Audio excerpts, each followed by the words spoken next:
subscribe.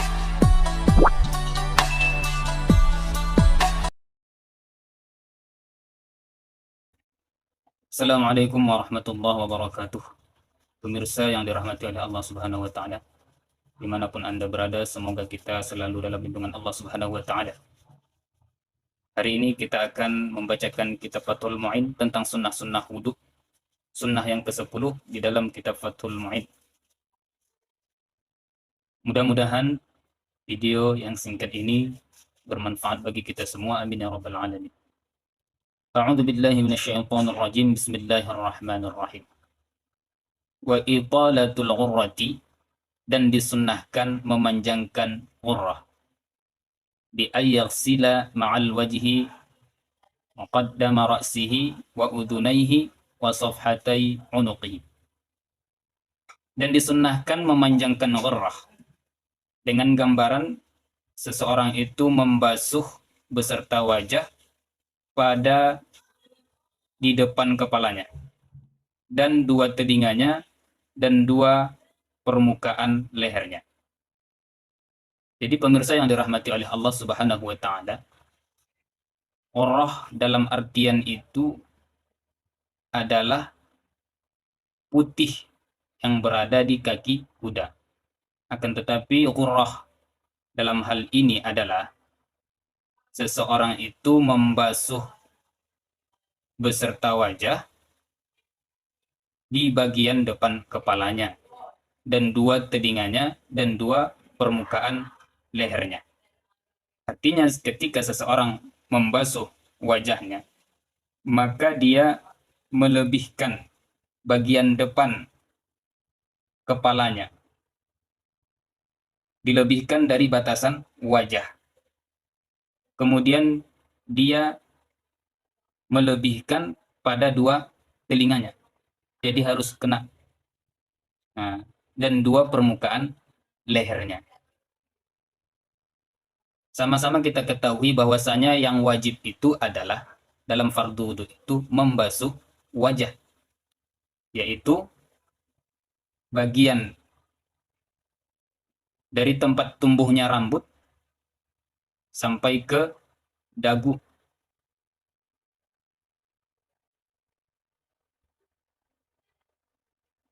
Dan berakhir pada kedua tulang rahang. Kalau lebarnya wajah itu antara dua telinga. Jadi melebihkan basuhan dari bagian yang wajib dari wajah itu namanya ghurrah. Kemudian telinganya, membasuh kedua telinganya. Ketika membasuh wajah, dia lebihkan kedua telinganya dan dua permukaan lehernya. Maka itu disebut ghurrah, sunnah. Sunnah memanjangkan ghurrah. Kemudian kita lanjut. Wa iqalatu tahjil, dan disunnahkan memanjangkan tahjil. Bi ayyaghsila ma'al yadaini ba'da 'adudaini wa ma'ar rijlaini ba'da saqaini. Dengan gambaran seseorang itu membasuh beserta kedua tangannya pada sebagian kedua lengan atasnya, dan beserta kedua kakinya pada sebagian kedua betisnya. Jadi tahjil di sini adalah melebihkan basuhan dari kedua tangan. Batasan yang wajib dari kedua tangan yaitu sampai siku. Maka melebihkan daripada batasan yang wajib itu adalah tahjil dari kedua tangan sampai lengan atas, sebagian lengan atas. Dan kedua kaki pada sebagian betis. Artinya ketika seseorang berwudu membasuh kedua kaki, maka dilebihkannya basuhan itu sampai sebagian kedua betisnya. Maka ini dinamakan italatu tahjil, memanjangkan tahjil. Kita lanjut. Wa ghayatuhu isti'abul 'adudi was-saqi. Adapun maksimalnya tahjil itu meratakan lengan dan betis.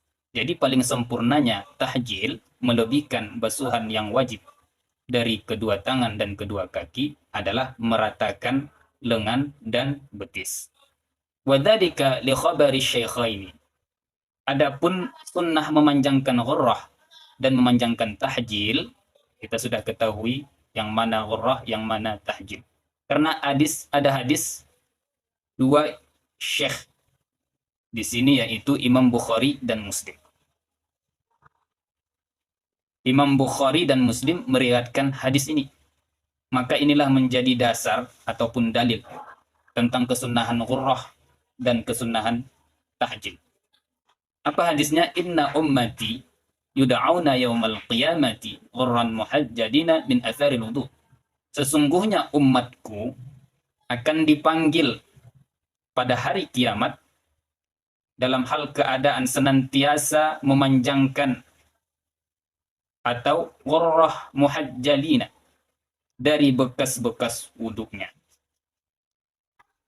Maka barang siapa yang mampu dari kalian ayyutila ghurratahu falyaf'al, hendaklah memanjangkan ghurrahnya atau basuhan wajahnya, falyaf'al, maka hendaklah mengerjakannya. Jadi barang siapa yang mampu, hendaklah ia memanjangkan atau melebihkan basuhan wajahnya, falyaf'al, maka hendaklah seseorang itu mengerjakannya. Zada Muslimun wa tahjilahu.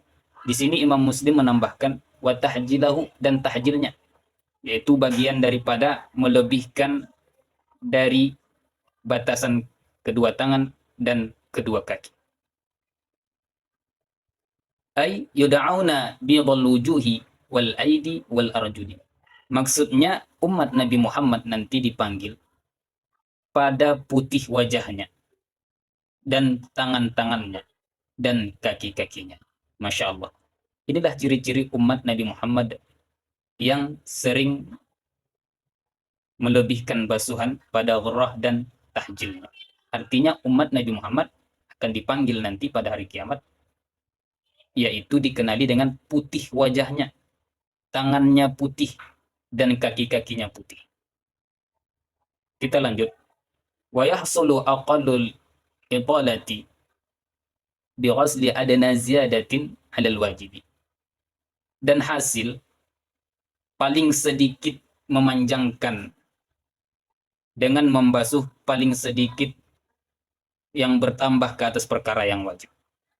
Artinya hasil daripada ghurrah dan tahjil itu yaitu melebihkan sedikit daripada yang wajib, tangan sampai siku.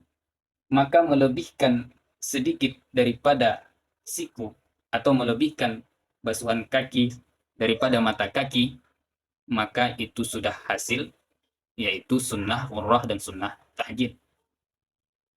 Wa kamaluha bisti'abi ma marra. Adapun paling sempurnanya adalah dengan meratakan perkara yang sudah lewat. Jadi intinya adalah kita disunnahkan untuk melebihkan basuhan daripada wajah, kemudian basuhan daripada tangan dan kaki.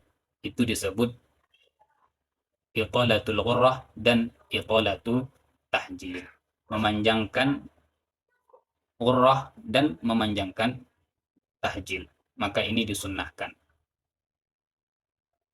Ini hadisnya sahih, jelas, muttafaqun alaih, riwayat Imam Bukhari dan Muslim. Mudah-mudahan dengan video yang singkat ini, yang masih mungkin banyak kekurangan dari Al-Faqir, mohon kiranya diperbaiki, diberikan kritik dan saran untuk membangun channel kita ini. Dan insya Allah saya pribadi terus belajar lagi dan terus belajar lagi. Semoga bermanfaat. Assalamualaikum warahmatullahi wabarakatuh.